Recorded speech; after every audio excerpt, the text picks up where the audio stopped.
విజయనగరం ఉగ్ర కుట్ర కేసు ఎన్ఐఏకు బదిలీ అయింది. ఈ కేసులో లోతుగా విచారణ జరపాలన్న కేంద్ర హోంశాఖ ఆదేశాల మేరకు కేసును బదిలీ చేశారు. ఈ కేసులో ఇప్పటికే అరెస్టైన సిరాజ్, సమీర్లను ఎన్ఐఏకు అప్పగించాలంటూ హోంశాఖ ఆదేశాలు జారీ చేసింది. దీంతో విశాఖ సెంట్రల్ జైల్లో ఉన్న వీరిద్దరినీ ఎన్ఐఏ పూర్తిస్థాయిలో కస్టడీలోకి తీసుకునే అవకాశం ఉంది.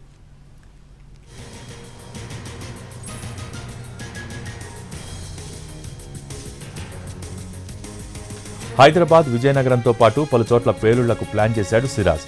హైదరాబాద్కు చెందిన సమీర్తో కలిసి పేలుళ్లకు ప్లాన్ చేశాడు. సౌదీలో ఉన్న ఇమ్రాన్ పంపిన డబ్బులతో పేలుడు పదార్థాలను కొనుగోలు చేశాడు సిరాజ్.